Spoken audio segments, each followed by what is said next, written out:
If you guys want Coke, he got some. Thank you. Winnie, can you grab me one though? I just can't move. The Coke Zero. Nice. All right, thanks. Thank you. Just Sorry, I don't take well to orders. Not that cold. It was a request. I I know. I was gonna do it. I think it's something Was that will. really why you joined? I hesitated, Fucking but I hell, think this is Winnie. something I will never get rid of because I have two older brothers. They tried to order me so much, so it was like constant, like rebellious, you know. Sure. And I felt that come on. I was like, no, just get up and go get it. Well, I'm stuck on this mic. I know. I look at you. And I'm I like, know he you literally cannot get up. He's not asking you just because you're a girl. And you know. But I have this whole internal dialogue. Fuck my brother.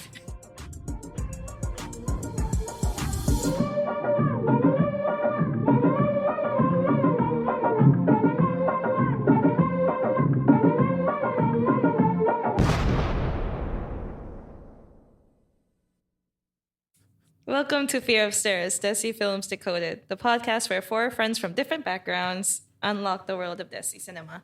I'm Winnie, the Desi who's never been to India. I'm Nikki, who is definitely not part of a gang. What?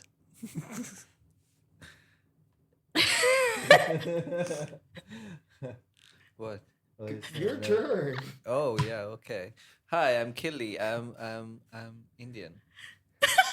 That's cool. I'm Adam. I'm American. Yeah, I didn't know we were just shorter and shorter. yeah, we're just Yeah, introducing so ourselves by I'm the ethnicities. film enthusiast from India. Yep. Yep. And I'm Adam, the American Western film buff. And what movie are we talking about today? Today we are talking about Today we are talking about this Malayalam film called Angamaly Diaries. Yeah. Made by Lijo Jose Pellicer. And so this movie involves, breaking the law and, using money to circumnavigate the law and stuff like that. And, I think we on Fear of Stairs, we've already invested a lot of money in this podcast, right? We recorded a very fancy studio. Yeah. We pay people to write our scripts, so none of this is made up on the spot. We're reading scripts right now that we outsource. So if there's any mistakes or anything, it's not our fault. We're just reading from the script that we're paying a lot of money for. So we've made a lot of investments in that, and we've invested even further into the podcast to try to live out real life experiences that match the themes of the movie, just to give you, the listeners, a peek, and so we can have firsthand experience into what we're talking about. So over the weekend, I was in a taxi going home from somewhere and got stopped by the police. And I just want to say this. It is, as an American, the police are so less scary here. And I think that really shapes my perspective of things. Because I got to say, no matter what, I'm never afraid of the police, killing me here. Or anyone in Thailand. Like the bar is so low, isn't it, when you're American? But for real, because even in America, in Thailand again, so let me describe, there's a police stop. You're driving up and you see the police stop. In America, the cops are hidden and sneak up behind you and turn on lights really quick and stuff. They're never something you can see ahead. In Thailand, when you're driving on the road and you see a police stop coming up, you see people just turn around and stuff and go against traffic or drive on the sidewalk and stuff. They are too lazy to sneak up on you or constantly surprise you and stuff. I do appreciate that. And I'm never afraid of them using violence. Period. I don't know. I think differently. I still think that their intimidation tactics get to me. Now, Thai police, I have some level of comfort in Thailand with the police because you can just kind of pay them off, which you cannot do in the States, right? And I think that is what causes fear. And the violence. We are very, at least I am, very ACAB in this group. I don't think police are good anywhere. I think the jobs are bad. I don't think they should exist. I don't think their position of power is, beneficial to anyone. But in America, I've had a few police encounters. And it's scary because, they have guns and, we've seen enough videos and stuff of what they do.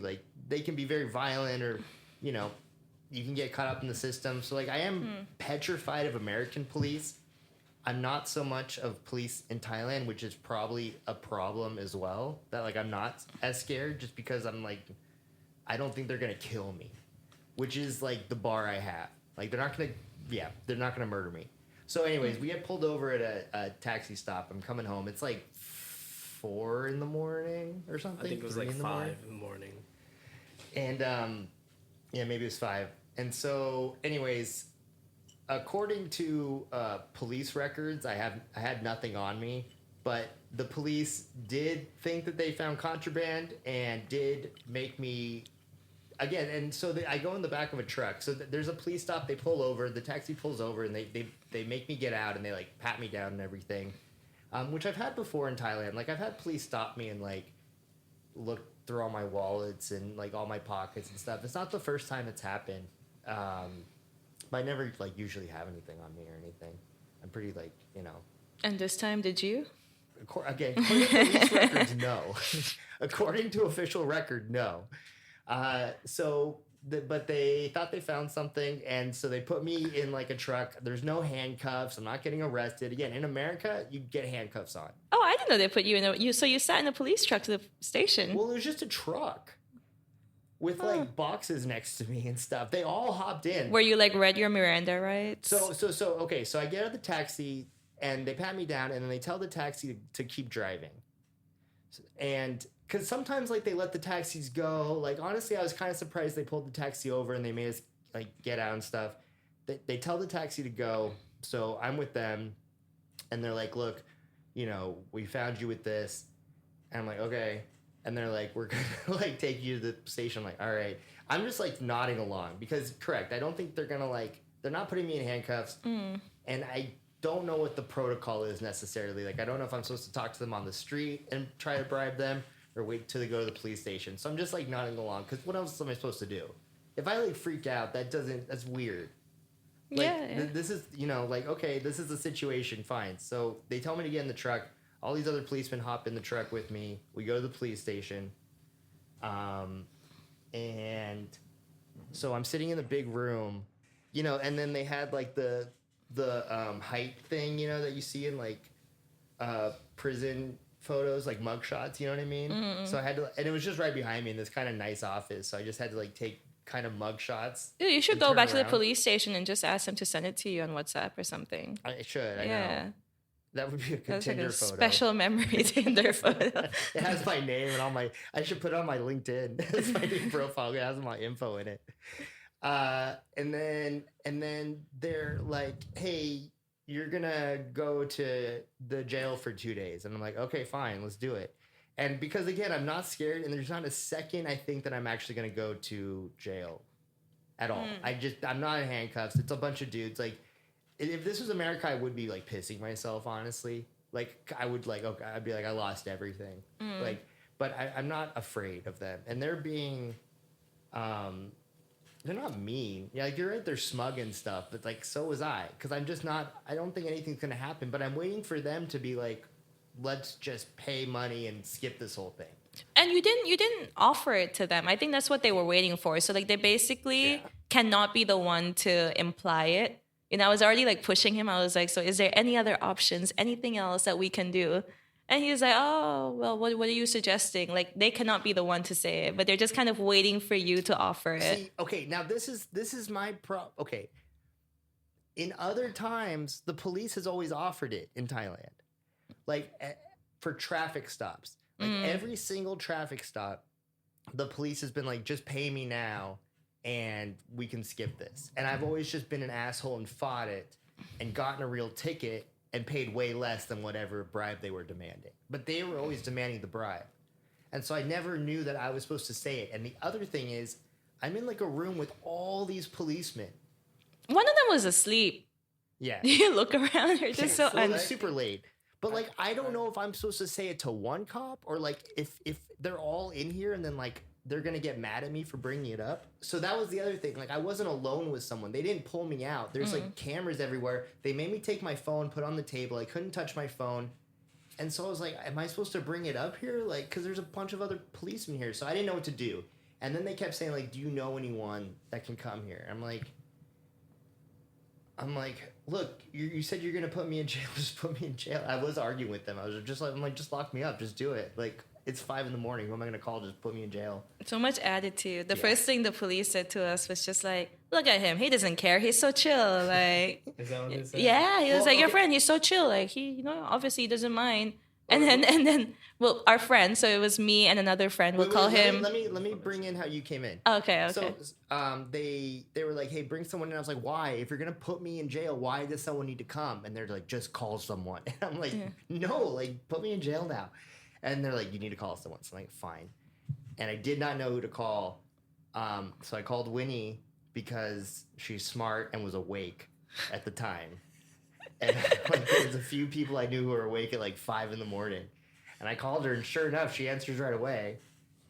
And she's like, hey, what's up? And I'm like, hey, I'm at the police station. Can you like come and save me? And she and you were like, oh yeah, sure, okay. Like, which one? And you're really pretty chipper about it.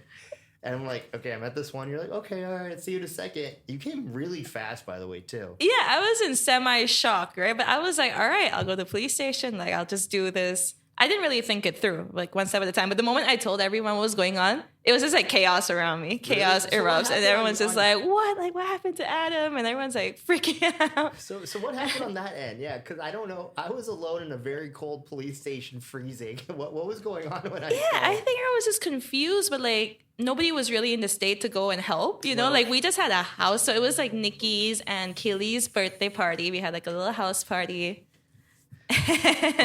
First of all, the party just died down. Yeah. Right away. Like, it just completely shut down. Everyone was just worried about Adam's well-being. Yeah. That's sweet. I didn't really have a plan or anything. And I was just like, one of our friends was just like, what are you going to do? Like, are you sure you want to go? I'm just like, I don't know. Your friend calls you from a police station. You go. Like, that's it. Did you see the text I sent, by the way? No, I didn't. But then before I left, I was like, does anybody want to come? Like, don't feel obligated. But if somebody else wants to come, just come. And then we had one friend who was sober enough and who was willing to come. And so the two of us went to the station. And no, I did not see your text until we were already out and released like 2 hours later. Because I was like, they weren't letting me touch my phone. And so like I first like secretly tried to text Nikki, like, I need a lawyer. Oh yeah, I saw that message a little too late. Yeah. I was like not with my phone. Yeah, but basically like when me and this other friend walks in, we're trying to like read the room. It's really unclear what's going on. But then we sit down and the police is just kind of like, well, your friend looks really chill. It's like he doesn't mind being here. So I guess they told us like, he's going to go to jail for 2 days, and then they're going to send him to court, at which point he'll just be punishable by law, right? Whatever they decide to rule. And then at which point he might be extradited to the States and he will be blacklisted, so he won't be able to come on. There was a bit of like fear-mongering going on. And I don't know. Like, I'm glad you called me, but at the same time, when I'm listening to this, I'm just like, yeah, sure, like rolling my eyes. Because I think I had the same attitude as you of like, come on, like, you're just going to take some money and then he'll be out of his way. The moment you arrested him, it's just like, jackpot, we arrested this white foreigner, right? Yeah. Right, total jackpot. Because they just keep asking, what's your job? Where do you work? How long you been here? Like, they're just like casing me. Yeah. Like, They started asking us as well. They were like, so were you guys together? Were you like, where were you before this? Are you friends? Do you know each other? Do you work together? Like, there was a bit of interrogation towards us as well. And then at some point, it just became clear what they're after. Yeah, so. but they're speaking in Thai. And so Winnie and their friend is like, yo, sit up. Yeah, we literally have to talk. I slumped in the chair. I'm freezing and I was trying to sleep. Because again, I'm not afraid. Like, I'm not going to go to jail. It's just like, how much is this going to damage me financially? Which, again, is miles better than in America, where I would kind of be afraid for my life or going to jail. But then you have to think about Thailand, where there's so much respect in the culture, where and like, I don't know, they just wanted to see you say sorry, wanted to see that you care, that you respect them. And the fact that you were doing all of the opposite, I think, was also really pissing them off. It was stupid.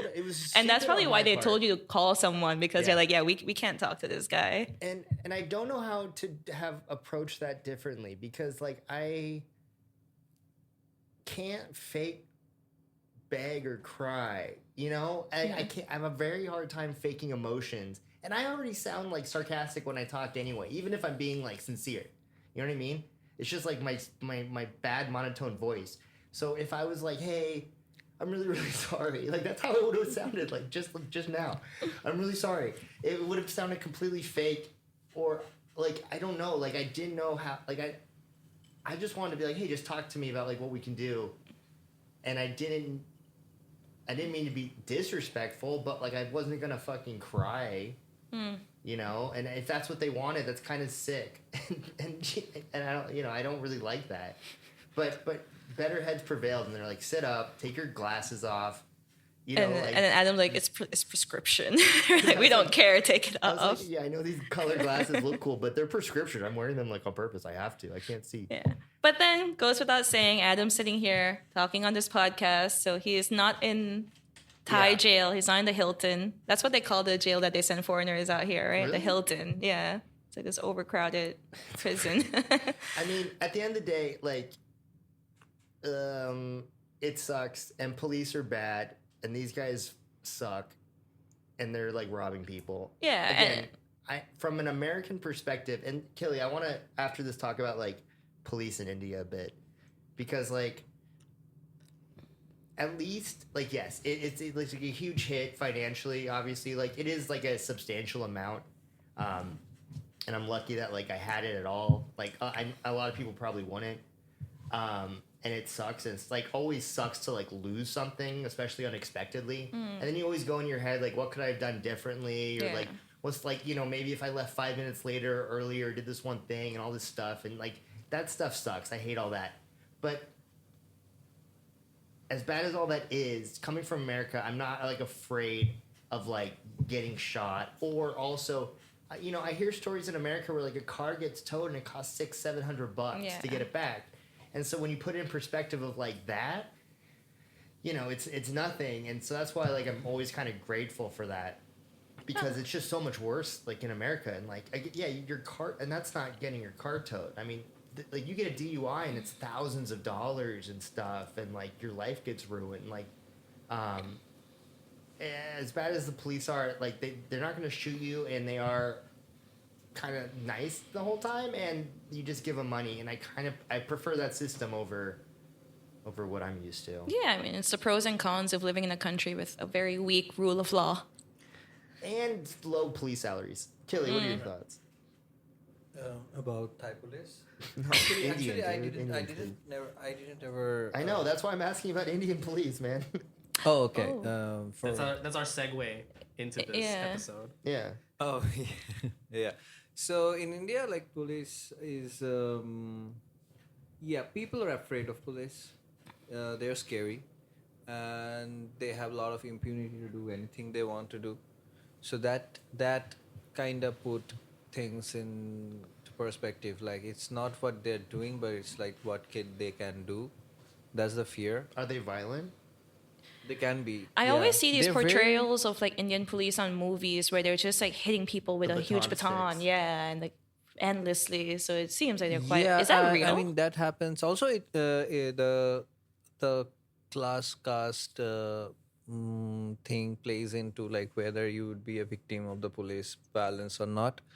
For example, like if I am protesting like me being a university student.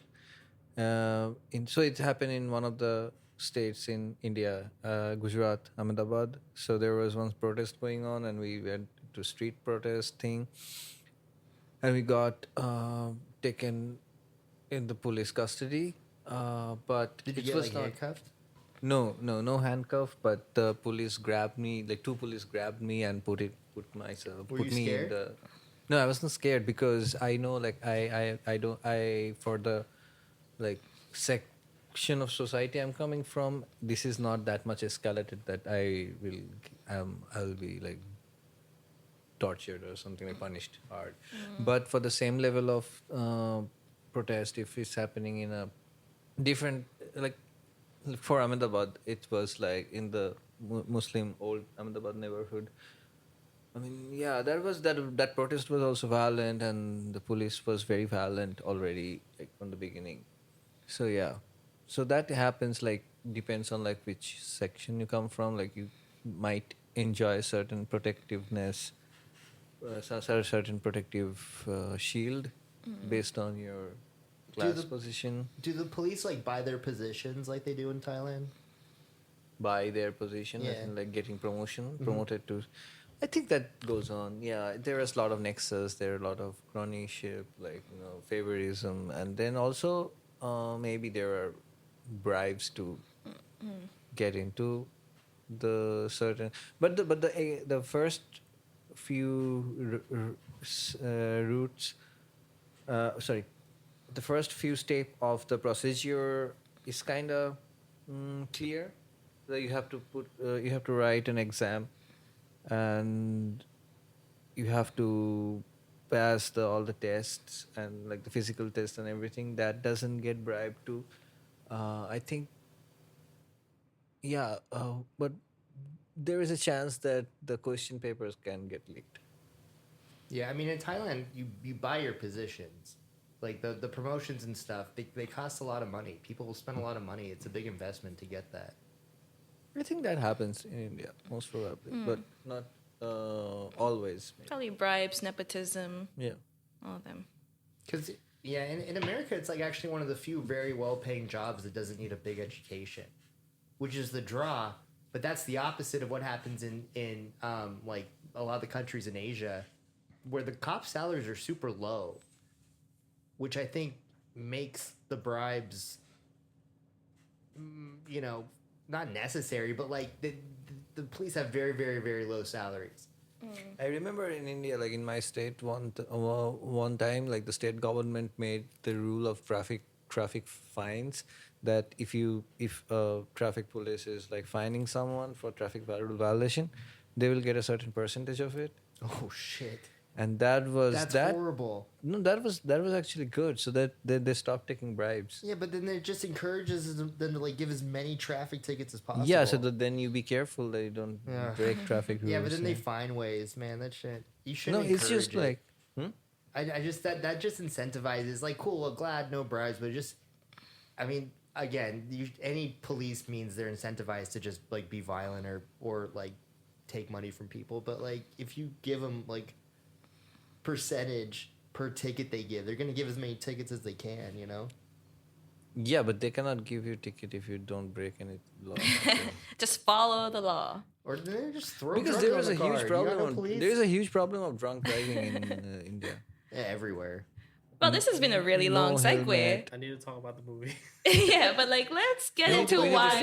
We didn't shorten the. No, but first. let's kind of segue into why police is relevant for this episode. Okay, I just want to say one thing before we move on. Then Okay. I do have one good Thai police story where one time one of my students was a policeman, and he's like, "Hey, come to the police station in Bangkok, like that main police station." And he's like, "We can go shoot guns with like the main like forensics guy." And I'm like, "Yeah, all right." So I go into the police station like on a weekday. There's no sign-in sheet. There's nothing. They take me to this shooting range where they have all these guns laid out for me, like unlimited bullets. It's like the Matrix when they go pick out all the weapons and stuff. They have all that. It's just me and like the police guy friend, this forensics guy, and they're just like hanging out with me, shooting guns at these targets all day, like teaching me like how to shoot guns and stuff. It was a blast, literally. Then like I'm walking around the police station with a shotgun as like we're like bringing all the guns back up, like a fully loaded shotgun. The police are just waving to me, like, "Hey, white dude that we've never seen before, like holding a shotgun." Like again, I've not signed in. No one knows who I am. No ID, and I'm just walking around with a shotgun. And then I'm just like eat dinner with the police and drink whiskey with them all night and stuff. And that was like a blast. I'm gonna call that white privilege in Oh, yeah, Thailand. 100%. I mean, obviously, I was walking around the police station with a gun, but so that's my pro police story. So, but otherwise, death to police. I have a pretty good story of police in the States as well. Do it. No, I was on my way. I was in the car driving to my driving test, actually. Yeah, so I had to go to a town 1 hour away, and I got pulled over for speeding on the highway on my way to my driver's test. Wait, so you're on like a permit? Yeah, I'm on a permit. Okay. I have a friend who has a license, so it's legal. I'm not breaking any laws Thank by God. driving. No Yeah, illegal activity on Fair Stairs. except for going beyond the speed limit. And he pulled me over, and I'm like, oh my gosh, like we're both brown. He's Puerto Rican. I'm brown, and it's just like this is not gonna go well. It was Trump era as well, and it's just like, white guy in his 40s, 50s. And he was like, oh, you're beyond the speed limit. Where are you off to? And I was like, yeah, I have a driving test, so I'm just a bit late trying to get there. But I was going to give me a ticket, which means that I would not be able to take a test again for I think another year. If you get pulled over when you're a permit, that gives you kind of a blacklist for a while. Instead, he's just like, well, you're not going to be passing your test if you do this. Just be calm, take your time, don't try to go in the speed limit, and good luck with your test. And then he just walks away. And I'm like, oh, this is a very positive experience from a policeman who didn't use violence or force. Was he white? He was white. Wow. White as could be. And I was in a very suburban area of upstate New York. That's another win for white policemen in America. Yeah. Always doing good. So just to show that there are good pigs as well. They're still pigs, but there's some good ones. That's nice. All right, well, that's a good story. So, Nikki, let's segue. Why is this thematically related to the movie we're about to watch? Well, the first question I want to ask is, Kiwi, you ever been in a gang? No. Well, yeah, this movie's about gangs. Yeah. He was going to say yes. No, I could have been Did who you want knows? to? Huh? Was No, it no, no, offered no. to you? What? Were you ever offered to be in a gang? No. I look. I don't think I look dependable for a gang other than doing their accounts or something. The call you center. Look you're good with numbers. Can you help us doing the deal and stuff They like make him that? come to the And gang I would be tryouts and happily. he's an I would. hour I would late. actually happily do that. Nope. I You love. would love to do the accounts for a gang? Yeah. Okay. So They need accountants. They need- do, all that they need money, yeah. numbers. But you're good with numbers and accounting? I never learned accountancy, but I'm good with numbers. I mean, I'm worked in finance, Okay. operations and stuff. Okay. So I know stuff. Yeah. All right, if any gangs are hiring Yeah. an accountant Kaylee or a wants to finance be your assistant, accountant. Kaylee is here. He's really good at laundering money. The Just reason I ask him. ask is because I thought it was funny when we were trying to find files to download. You're like, Indians are good hackers. So I thought you might be part of a call center scam. I'm just kidding, buddy. Yeah. But Angamaly Diaries is basically a coming of age story with gangs, Indian gangs, right? They Yeah. It's I mean, the first thing I noticed is that it feels very to me anyway, that it's a very Italian gang movie kind of Yeah, kind of sort of thing. but what I loved about it was the lower scale of it. Yeah, Was it's a very just local- competing food stalls, basically. stalls. Yeah. The Indian ones, Vegas or the whole wine industry or whatever. Big family brawls. This is literally wholesale pig slaughtering. Yeah. Not to skip over, but I like the small scale of it. That was fun. And also at one point they settle down with money, but it's just vengeance for another mindless murder that caused all the that kind of took the commotion to the next level, because it was kind of settled with money, and the way they were throwing local bombs, it was oh, that kind of is very familiar. Yeah. So Familiar. Yeah. Did you make local bombs? No. That's how it used to be when in my town. When we were a kid, it can happen sometime, but it's a rare. It's not What are you every talking day about? going off. You remember the guy that threw the bomb He's to making the bombs. meat shop? Yeah. Yeah, that kind of scene. But Yeah. what do you mean? So people were throwing bombs in your town? Yeah, I mean, if there is a fight going on, or there is we know this area is belonged by some underworld people. I mean, that can have So people that. threw bombs? You've seen that with your eyes before in real life? No, I could hear bombs at the Really? so it usually used to happen after a burglary or a murder. That when they run away after murdering someone, they throw bombs so that no one chases them. So that used to happen a lot. Yeah. Like the smoke bombs that ninjas No. throw? There's the bombs that can kill people. So you just stay the fuck off. Don't chase us. Huh. So yeah, Yeah. that's, I guess, now that you're recounting a personal experience, I guess that's one thing that the movie is quite good at, is nailing something authentic. Yeah. It's very gritty, very realistic. It's It very doesn't- realistic. That I love. It's that not a about the Bollywood film. movie, right? It per se, it just doesn't No, it's follow a any it's of a those tropes. Malayalam film industry. Malaya Yeah. film. This is the first Malayalam film that we've watched, right? Yeah. Mollywood. Mollywood, yes. That's what the Mollywood. Economist calls it. Kelly's right. They talk so fast in this. Yes. Oh, the subtitles. We had to speed We read. had to read a lot just Yeah, to get through the like- story. they speak a lot. So there's like like flow of information per second is like super high. The subtitles are like this huge and just not even staying for long enough to be able to read properly. So now I guess I can read English faster than before. But previously it was an issue for me because I'm not understanding the Malayalam language or Tamil language for per se. But also English is my second language. I'm looking at the subtitles in English, so it was pretty difficult for me. Like I had to pause and go back. Oh, what did they say? What did they say? Like, yeah, I had to do that before. For It is films like from this Italians that they industry. just speak so fast. They're just Yeah. like rapid fire, like blah, blah, blah, blah, like just Yeah. super fast talkers, and like the whole town just like Yeah. yells nonstop and talks super fast. Yeah. So this is completely different from Hindi, right? Yeah, what, it's even Malu? different language family. It's not Indo-Aryan language family. Like you wouldn't even understand each Indo-European. other. It's not Indo-European language family. It's from Dravidian language family. Dravidian, yes. Yeah.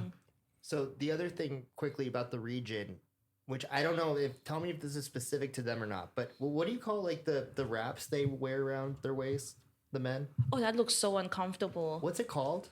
It's in Hindi. It's called or Bengali. It's called dhoti. Let me dhoti. see like what the Malayali is called. Like There was a scene where he's like chasing after someone and it just keeps falling off and he's like trying to hold Yeah. it in and then it So- just slips. every Vesti, scene that- Vesti. They call it Vesti, and then yeah. So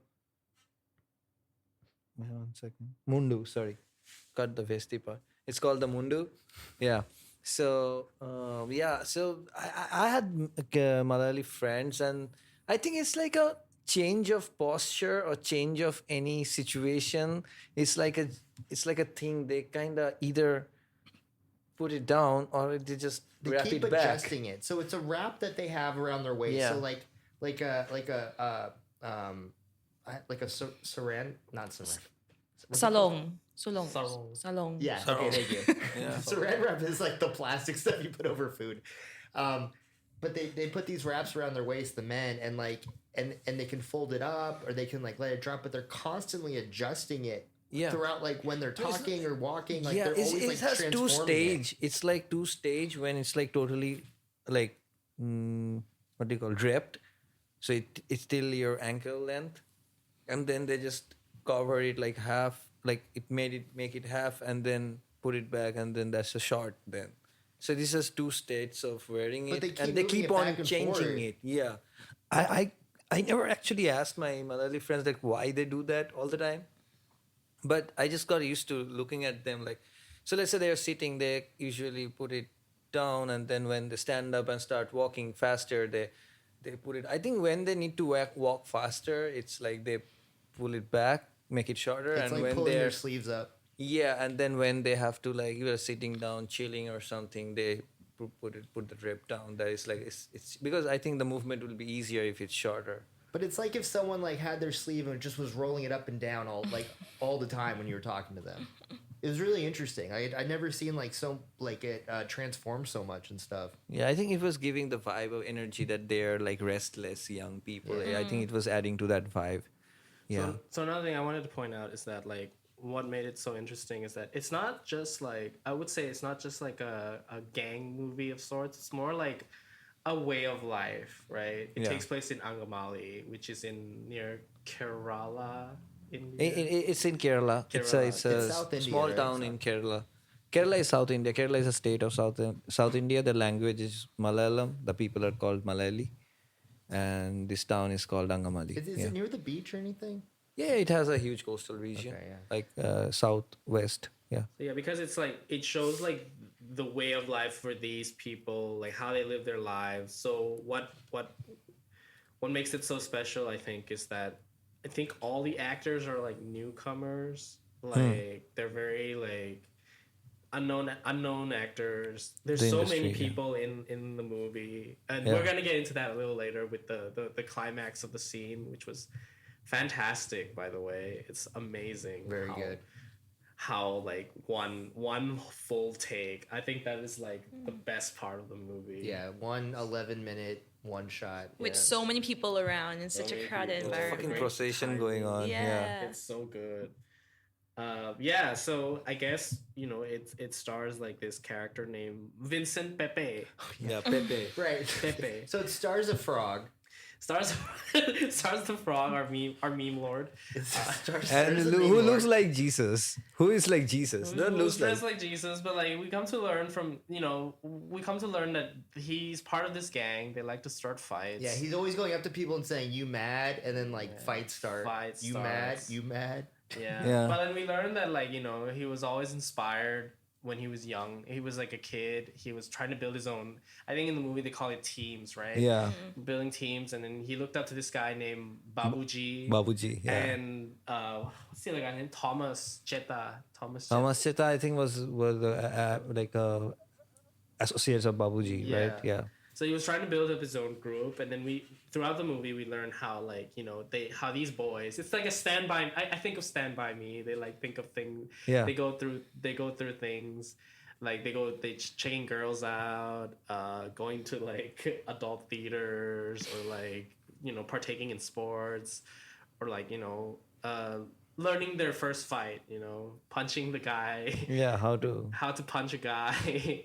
how to start, how Flipping to not each punch the other guy off. that you are talking to, punch the next guy. Punch the next guy. Yeah. It's all that. We get to see all that. And then so he gets into they're in this gang, and they start like being territorial, I guess. No, so I like how they started the first fight. The first fight was against like a harassment Harassment of a girl. Yes. So they go like they're the hero. They're gonna revenge the girl, and starts fighting, and then ends up getting beaten up by the bigger gang that was in the college campus. Anyway, so And really quick, their fighting strategy was awesome. yeah, Do you remember like how to? So they're Yeah, like, if you're that's gonna, they was like having a flashback. So they're about to have the fight. They're like looking at each other in the standoff, and they have a flashback to like when this guy was telling him how to fight. If you're like in the standoff, and what you're supposed to do is you punch the guy next to the guy that you're fighting with. So you do a surprise hit to the guy next to him. So that guy falls down, and everyone's confused. And the guy that you're supposed to hit is like looking down at this guy that's falling. Like, wasn't he supposed to hit me? And then you punch as hard as you can at that guy because he's not expecting it. And that's like the best 2 shots you're going to get in the fight before it breaks out. And that's Yeah. pretty genius. yeah. Yeah. And I think things start coming to turn. Things start to get really serious, right? When we're introduced to two. I wouldn't say antagonists, but like it's just like Yeah, Babuji, like the gang leader that these guys used to look up to. He gets fatally wounded by these two people named Rajan and Rajiv? oh great, I'm gonna fuck this up. Wait. We can cut this Rahan. out. Wait 1 second. I think it's both ours. So, by the way, before that was the little cute montage, right? Of the girl. Of the girl. His first love. Yeah, Seema. Seema. It was Seema. And that's the one thing that the team couldn't really agree on because they all had a crush on her. I think Seema was the girl whom he Got was harassed. dating, who got harassed and whom he was dating, right? Yeah, that was his first love. And like it's not the reason why we say it's not like a Bollywood film is there's no large musical numbers or anything, but they still do have musical montages. So like a song will play and they'll have like they did have like the love song. It's just not the character singing it, but really, really sweet music. Like I really enjoyed the music a lot. And they had a really beautiful montage of them like getting to know each other and fall in love and like sneak kisses and they're sneaking into each other's rooms at night and stuff. And that stuff I like always find really romantic. And I've always been like really curious, like when you live with your parents and stuff, like how you do manage to like sneak in and like, see each other and stuff when like you're living at your family's houses. Like I don't know how people pull that off. Remember one of the older films we watched? I can't remember the name. They just went to a park with a mattress. So it's nice to know that some people just do it at home, like regular people. Like, what's that girl walking down the street with a mattress? Doing? It's really heavy. I don't know how people pull it off, and like, but it's cute when when you're sneaking glances on the bus and stuff like that. Stuff they captured the puppy love really well. That's life, man. That's life in India most But of the then time. there was so much build up to that love story, and then I think in just one line she disappears, and like she supposedly went to Singapore. You never see her again. The love story doesn't build up. Nothing. I was mentioning it to Winnie that these films, like films from Malayalam film industry, like this kind of like rowdy gang films, or like where there are a lot of action. So even this particular director, his films feels very male centric. They're like mostly important characters are men all the time, and very macho, very like, like it shows a certain type of patriarchal society in its truest sense, kinda. But one thing I really like, that he's very true in portraying that world.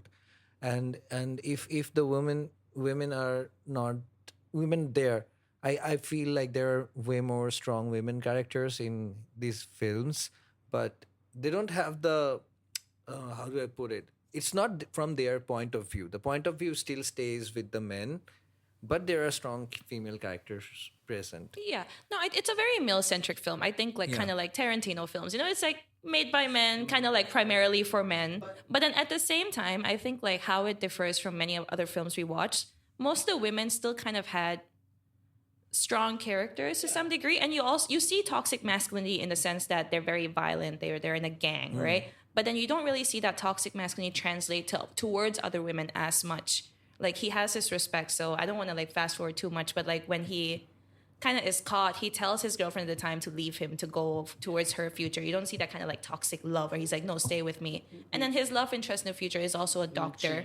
Right. So and like, older. Yeah, and older. She's very headstrong. And Right. She was actually his friend's Sister. elder sister. Yeah. Right? yeah, so she's an Yeah. older woman. Yeah. Yeah. And like I think it shows toxic masculinity, but it doesn't glorify it. No, it does not. Yeah. Like, no, it- you it- see it- the consequences They of look it. like idiots, and you constantly see how their toxic masculinity ruins their lives and their businesses and their relationships. Like it never Yeah. glorifies it, and the women always come off as like smarter or like saints for putting up with any of this shit. Mm-hmm. Yeah. Like the Tarantino stuff sometimes glorifies, I think, the toxic Yeah. masculinity, but this film never praises them for what they're doing. No, it's just very realistic. Yeah. It's just showing the reality. But the perspective at least isn't. It's condemning, I think. Yeah, like I would call it a male-centric film. I wouldn't call it a misogynistic film. I think you can Yeah. call a lot of Bollywood films that. So Yeah. in a way, that's still more positive. And the women had a lot of agency, like because they made moves on the men. The woman yeah, he yeah, ultimately falls in love with, like what made the move on him. Like they have a lot of agency. here. Apart Right, from sure. the what is Saki, the second woman, The both second of them woman. kind of made a move on him, right? Like when he was like beaten up in the hospital, the first girlfriend makes a move on him, and Yeah. then the Yeah. last girlfriend also, like when he was dropping off her in his own house to stay the night. But This is my one issue, actually, to be honest. How the fuck were so many women into him? Come on, he looks like Zac Efron. Like, That was Nikki's I take. can't mention He's it. rich. He looks like Zac Efron. Is that why? Is that it? It's just He's he looks pretty that good. attractive. So He's he's very cute. hot He's super stud, cute. yeah. Yeah. Okay, because like later when he is like a fucking murderer, and they're like, "Yeah, I still love you," I'm like, "This is he has a crazy how soft much he's heart. cleaning Like, up." he murders, like he's violent and everything, but he talks very softly. Right. He's very like he has a sensitive aura around him, and he's cute guy. So Yeah. women are, and also like very masculine and then like strong and soft. Like they kind of made him like that, right? Yeah. Like That's so why even that- though he does a lot of stupid things, you're still kind of rooting for him because he never intended to hurt anyone. Yeah. Right? He's like Yeah. just a nice guy who was Who kind of threw wrapped up in bomb his life, but who and wants killed a better? person. He's just like nice. He cute slaughters guy who- pigs in the who threw a daytime bomb. and kills humans at night. But I'm just the whole movie is like women throwing themselves at him. I'm like, holy shit! Like, what is this? I don't know. Like, okay, maybe I guess you don't see the other guys cleaning up like he does. Mm, Yeah. Yeah. Okay, he looks like Zac Efron. he All looks right, like that Zac explains Efron. it. Enough Thanks. said. Vincent Pepe, our Lord and Savior. Yeah, and he's named Vincent Pepe. Come on. That's true. He kept being like, "You mad? You good?" And then Pepe. Pepe is from Jesus' father. That's what he said. Oh yeah. So Yep. that's another thing we can highlight. It's like they're from a Christian family, Catholic. They're all Catholic. The whole Catholics. town The is whole Catholic. town So the other two guys who kills Babuji, they are Hindus from the Hindu side. I think they're called Rajan and Ravi. Rajan and Ravi. That's it. Most probably they're. I mean, Great it's not performances. by the mentioned way. properly, but most probably they're from the Hindu. So Yes. Kerala is a state where they have like a huge population of Muslim, Christians, and Hindu. Like they're all almost, I think, equal numbers. Yeah. So anyway, so this is a totally Catholic village. Sorry, town, and yeah.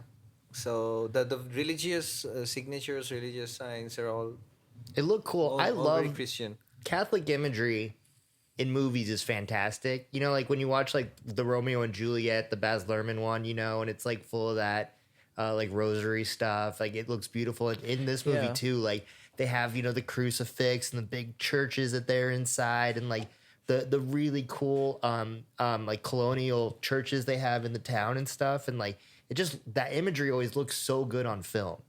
It's like, and John Woo uses it actually a lot too, I think. But in his I movies. like when South Indian films uses like Malayalam films uses the Christian imagery. It's so they are so deeply rooted in Malayalam culture.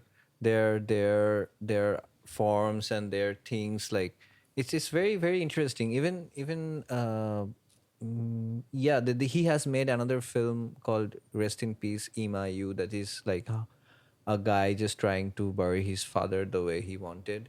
So This is from the same director? yeah.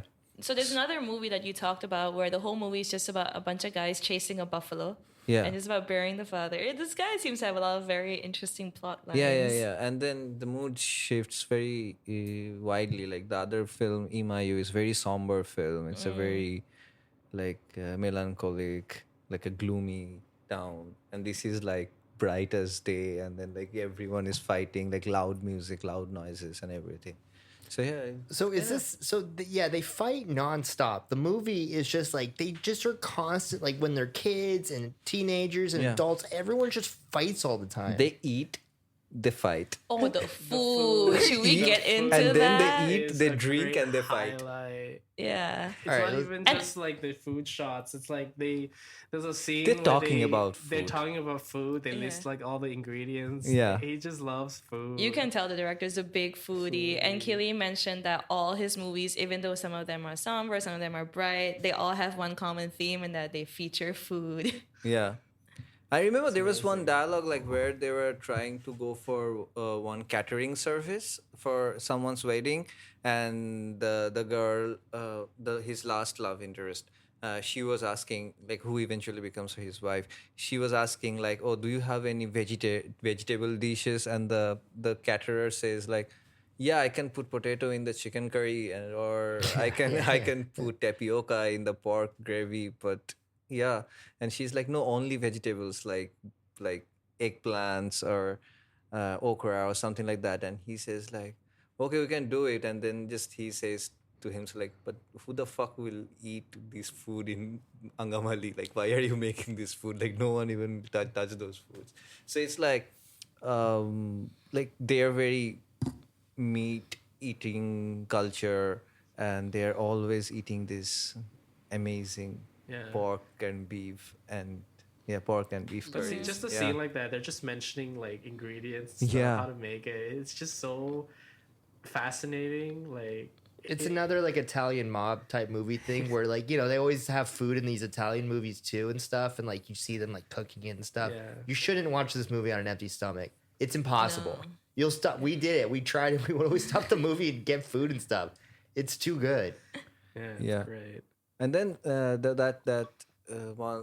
like there are so many montages. Also, we have to talk about the sound of this film. The Like, drums, how was there's the- a lot of drums. There's a How lot was of how drums was that they are were used. editing the sound mont? So I kind of found a flow in the film. It's like, okay, lots of dialogue, giving out a lot of information, just people talking, then stops, then starts montages, like a lot of visual information, one after another over a music number, like a like a music number, and then again a fight, and then again food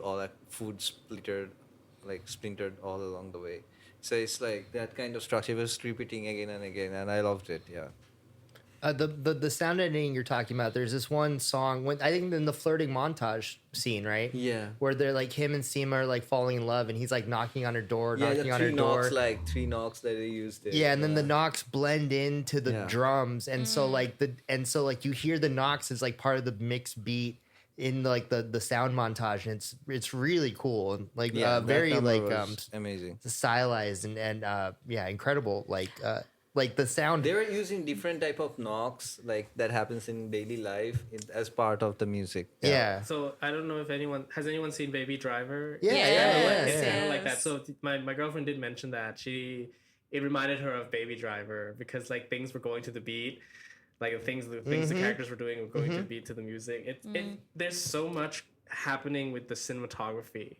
Oh, It's it's amazing. brilliant. Like it looks chaotic, but to pull off that chaotic shot again and again and again and again, that's like I find it a little bit weird in the beginning. I think it took me a while to warm up to the movie because I think you have this opening scene where there's nothing really big happening, but you have like this Hitchcock sound effect where it just sounds like it's so suspenseful and scary. But Yeah. it's just a regular scene, you know?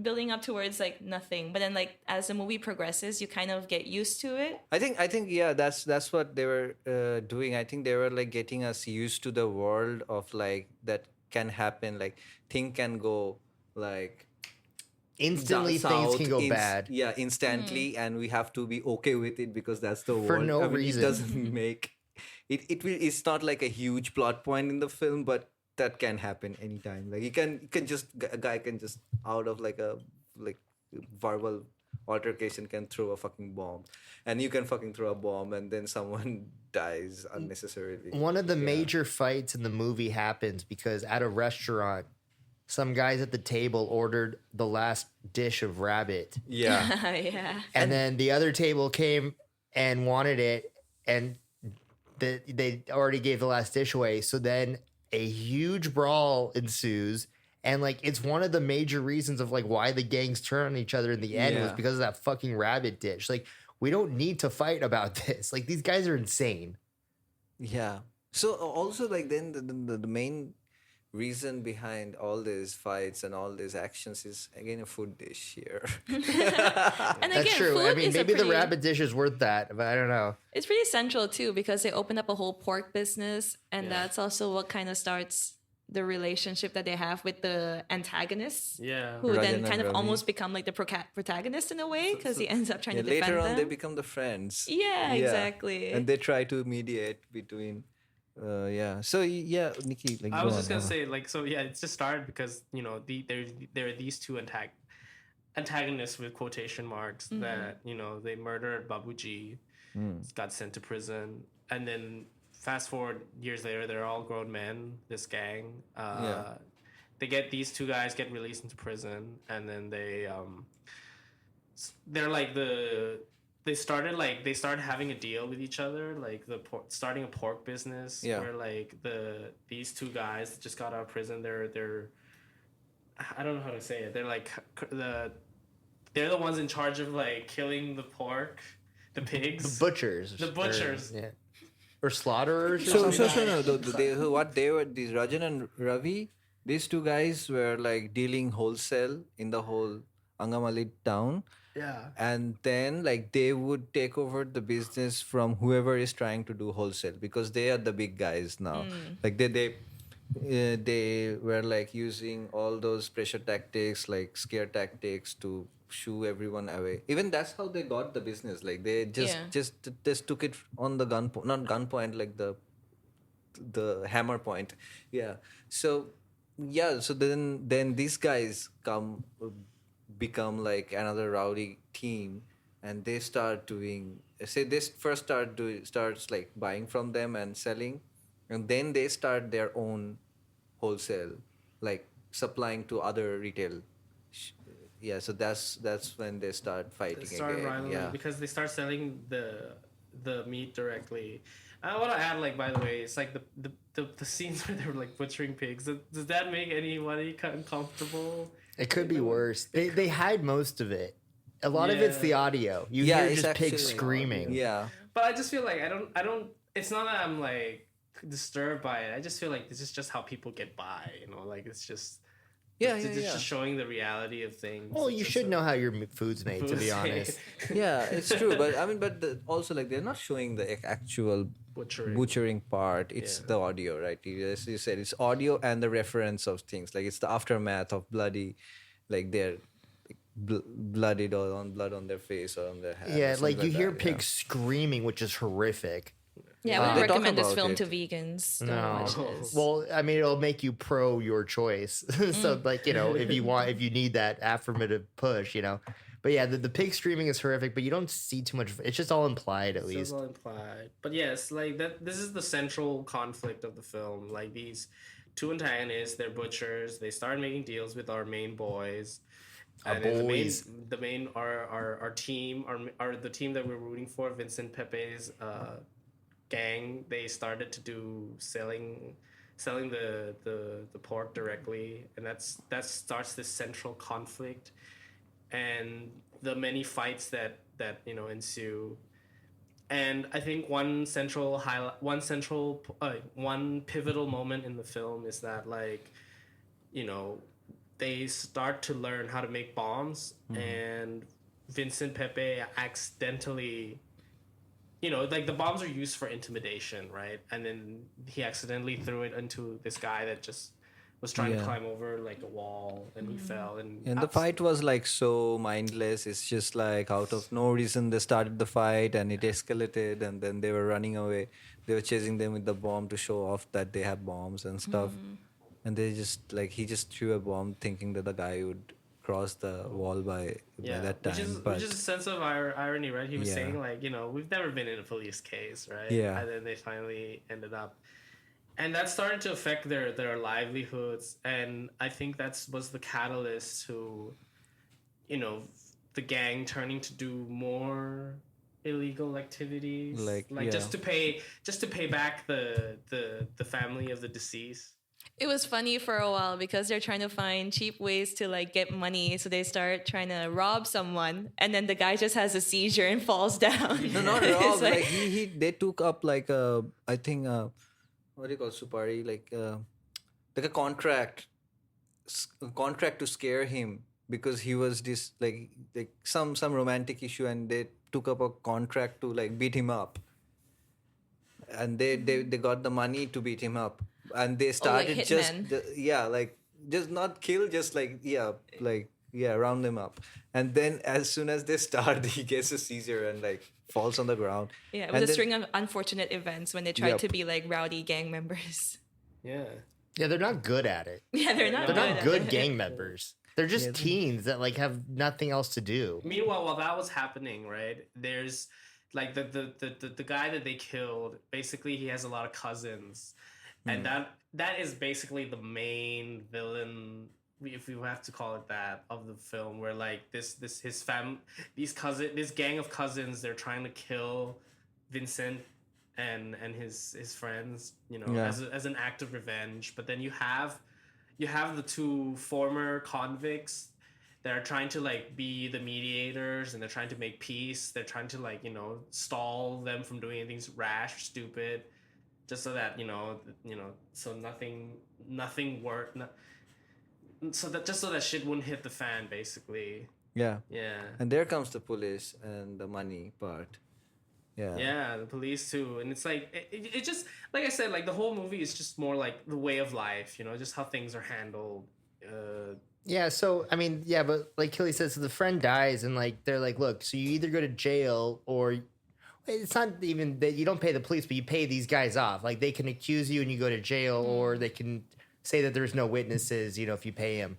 So they demand like 30 lakhs, which is like $30,000 or something around there. How much was 30 lakhs? We did talk about this when we were watching the movie. It was like... Yeah, it's like 30 lakhs means like 3 million INR. 3 million INR divided by like it's like 80, so maybe like 240,000. Yeah, like maybe $40,000. 240,000, I guess. Yeah, No, 35,000. Okay. $35,000. Yeah. Yeah, so 35,000. So they asked for 35,000, which is a lot. Which is a lot for the town they're showing, like the money they have. Like Yeah, and they don't have any money, period. They couldn't arrange that money. I mean, they have money, they have business and everything, they have property, but still like 30 lakh, like 3 million rupees, a lot for. So they get on a payment plan for this bribe. They're like, you pay like a small amount and like pay us over time. And they're Yeah. trying to like get this money, and like he has to sell this house that he was gonna give for his sister's wedding or dowry, and now he can't Yeah. do that. And like he breaks up with his girlfriend because he's like wanted for murder, and he's like, you shouldn't be with me because like I'm wanted for murder. I'm gonna go to jail. Like, and he's right. He's actually being quite, he's right. Like, she shouldn't be involved. And he kind of gets super depressed and like isolates and stuff, as you would, because all these people are pitching in to help him though, which is at least nice. But yeah, they pay him off, and then what happens? They managed to pay him off, but then like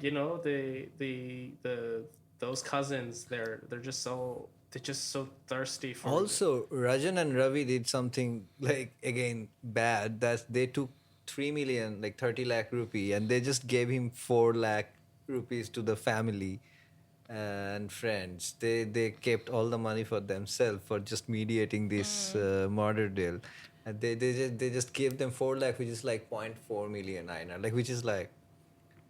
Oh, yeah. You can see them turn into protagonists, though, these two guys, Rajan and Ravi, because they actually try to tell the brother-in-law to leave them alone. Like, Yeah. they want the violence to stop. But they cheat them of money again. Well, yes, So again, that's why at he the end gets of the day. stabbed at the end. It's all Right, about but then survival in the end. everything is paid for. Everyone thinks as it's over. They're going to enjoy this procession. There's Yeah. some festival. And I think that's what leads to the really cool end shot. Yeah, the end It's shot one shot. where like they're all celebrating. I think it was Diwali, right? No, Yeah, Diwali it's and not Halloween. Diwali. It's, It was I think it's But they Halloween. were wearing like Halloween costumes. Weren't Yeah, they? it's a playing a Christian, bunch of Christian fireworks. town. It won't be Diwali. Oh, yeah. Oh, It's yeah, a that is Catholic. true. Yeah. But- Christmas? But yeah, it's like all the gangs, they made peace, right? And you get this one shot of like a huge parade with full of like jovial celebration, and then like Lights. It's like nighttime. There's like Nighttime. lights everywhere. It's really pretty. yeah. Fireworks, yeah. And they're just walking through this crowd, like all your characters, all your boys are just walking through this crowd. Meanwhile, like the gang the gang of the deceased were just like trying to plot their revenge, and one of the main characters gets, I'm not gonna say who, but they gets fatally stabbed, and thus starts another fight, right? And then they get this chase scene, which is like one continuous take, which was technically impressive. So it's an 11-minute shot. 11 minutes shot with like over like I don't like Maybe 100. like close to 1,000. I don't know. Like Yeah, like tons of extras and stuff. Like if you're a fan of Alfonso Cuarón, like so he's like one of my favorite directors, but he did Harry Potter 3, Prisoner of Azkaban, but he also did Y Tu Mamá También, Children of Men, Gravity and stuff. Yeah, I think this is very much inspired from Children of Men. Yeah. That 100%. Yeah, I think even he made a film called Children of Men. At Oh, some well, point. yeah. Like, I mean, so Children of Men is one of the best movies ever made. Like, it's one of my favorite movies. And Alfonso is like a pioneer of the long shot.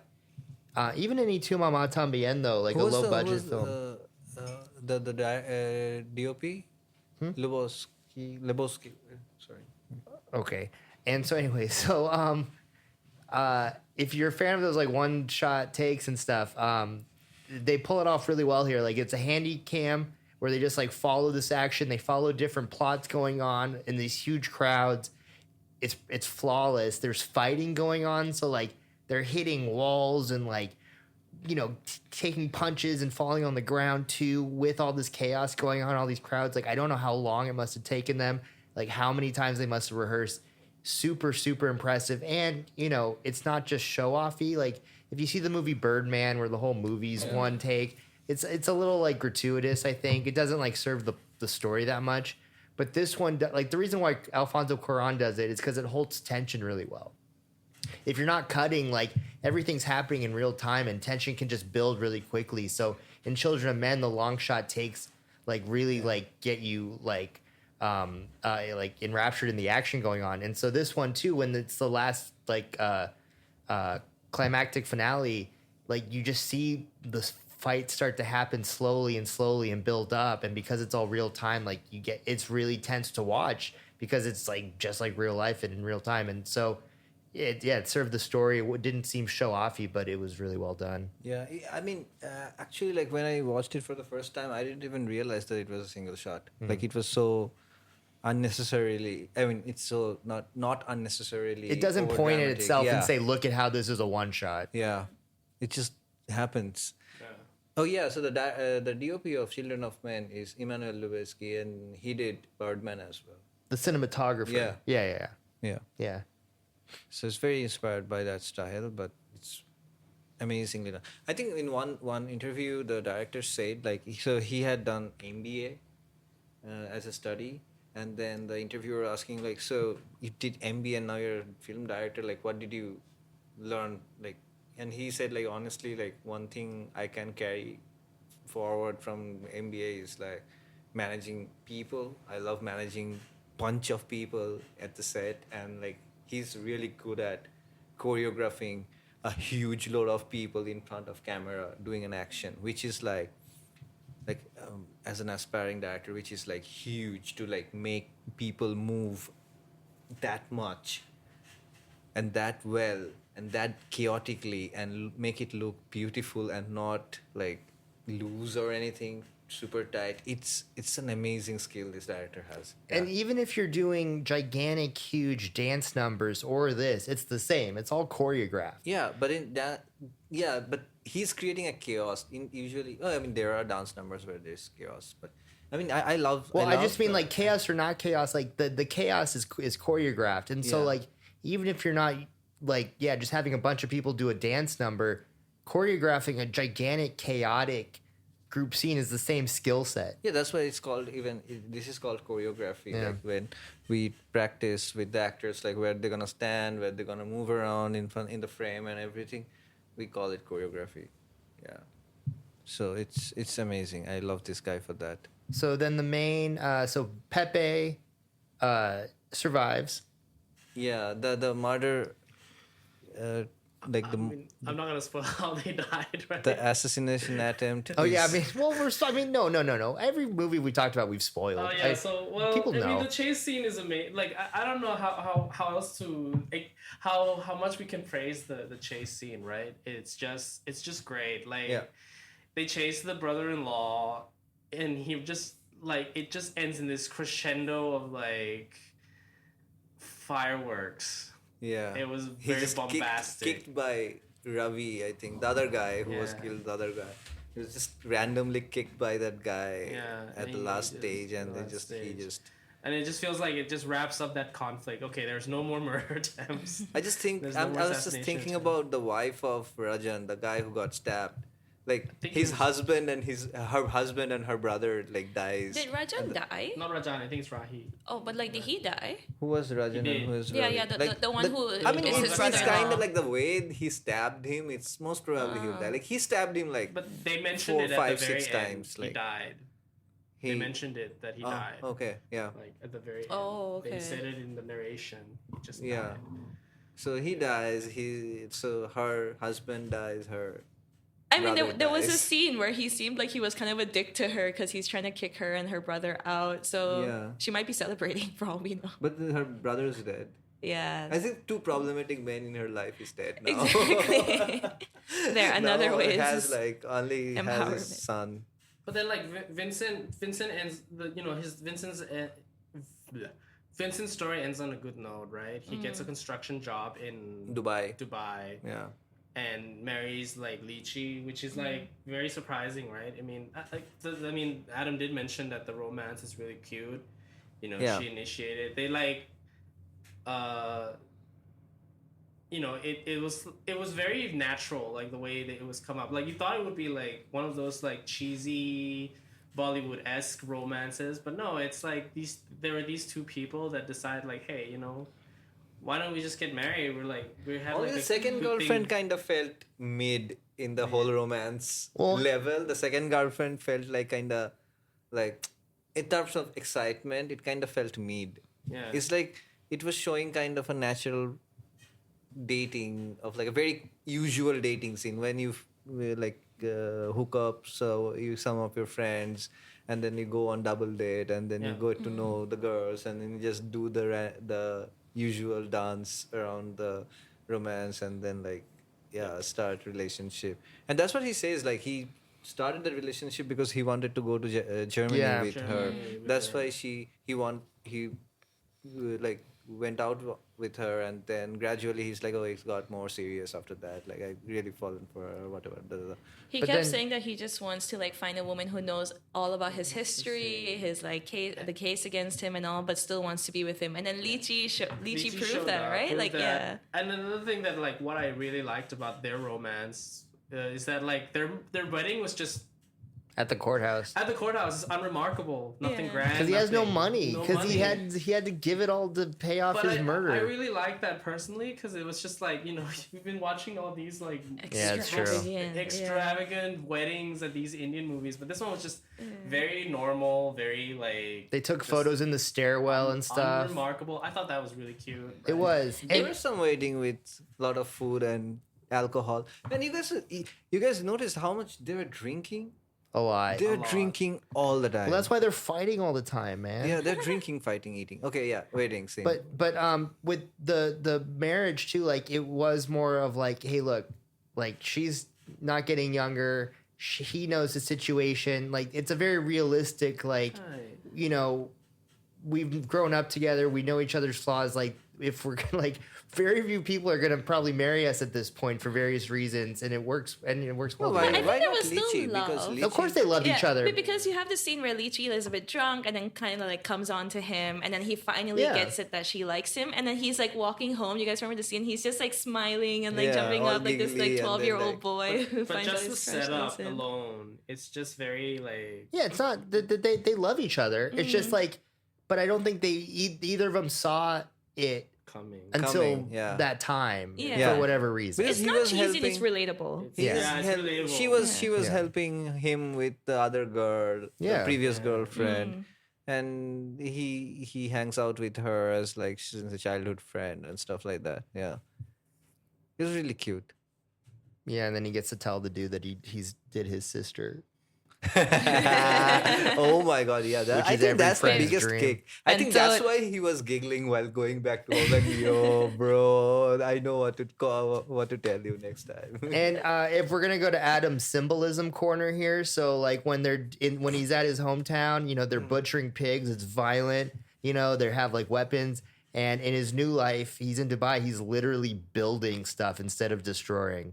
So like he's like building towers instead of killing Yeah. animals. So Yeah, I that's thought that deep. was nice. And we get like a long, nice drone shot or something. Like, Yeah, it was a drone shot of Again, Dubai. Like, again, like all the cinematography just keeps on coming, like these impressive shots. Yeah, it was cool. He wasn't like in a green screen. Like he was in that, like he's in a big crane, like in a huge, like you know, like towering over Dubai, you know, skyscrapers, and they like zoom out, and he's doing that. It's pretty cool.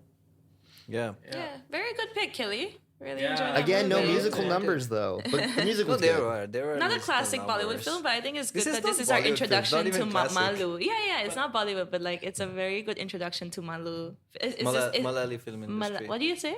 Malayali. Malayali. So is this director very famous in the Malayali industry? Yeah, he has this very indie vibe. Like he's a very indie, artsy, also very mainstreamy. Like it's mix of artsy and mainstream. So he's very popular. Yeah, Is this his most popular film, or is there one? I think this was mostly celebrated by both, like everyone. This film, yeah, I think this one is the most popular film he has made. Yeah, and this is, yeah, this like I was blown away. Like when I watched this film, I was like, wow, it's so cool. Like it kind of dragged me into Malayalam film industry. Yeah, there were other films I watched before, but this one again, when I started like, you know, finding out what films they're making, what are the good films, even the classic old films and everything, and like, yeah, Angamaly Diaries for you guys. Yeah, recommend. It's very realistic. It's like a very like I said, cute, but like I really like the small scale of like a street gang fight. That's I really enjoy that.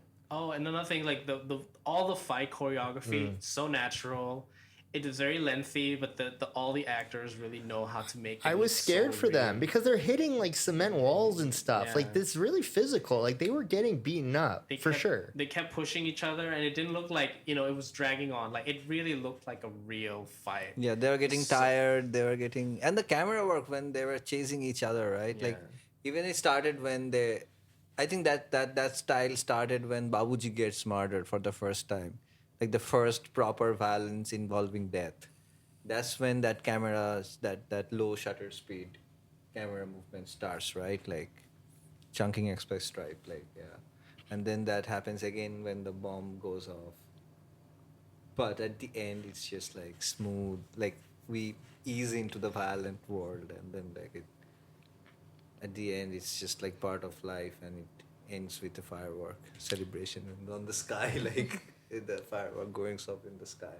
I was definitely That shot expecting a was different ending. Like I was bracing myself for Vincent Pepe to die. I thought it would Yeah. have to be That like. was happening. I thought that was dramatic gonna death. happen 100%. Yeah, I Yeah. thought everyone was gonna die. Like it was like some I thought it was just 100% Right. he's gonna die. I thought they were all gonna die somehow. yes. Like I think that would have happened if like a this tragic film were ending. made in 80s and 90s. Yeah, that time India was making all this film, like good films. It was always like sad ending. Yeah. I mean, it takes some kind of like strategy to be able to make a film about gangs, but still have people root for them and then have them survive and be like, yeah, like it's a good ending. I think we watched Def D and we were like, we don't know if that ending was very fitting, right? But you never have this feeling with this movie. There like, also he did something criminal. Like it's the positioning of the whole thing. Like it's the narrative of the whole thing. He did something criminal. He killed people. Well, and then all these Middle Easterns can watch this movie and be like, I knew all the fucking construction workers were gangsters. I fucking knew they're all criminals coming over here. oh man, build the wall. I hope the next movie we watch involves like a buffet or like swimming or something, because I don't really want to role play bribing the police again. So if we can like maybe pick a different movie that I could better role play with, I'd be happy for that. Maybe like a Candyland movie. I don't know if that exists, but I would like that. What you were suggesting I was suggesting a stoner film, like a stoner comedy. Oh, we can role play that. That's better. we role play that quite often. There's a stoner comedy that comes up to my head. That's No, a we'll talk zombie about it film. off the podcast. Well, we can't. I don't want to mention films because we're never gonna fucking play them. All right. Thank you all for listening. See you next time. Enjoy. Bye bye. Bye bye. See ya. Take care. Have a good Eat night. good food. Don't You get mad? arrested. You mad? I'm Pepe.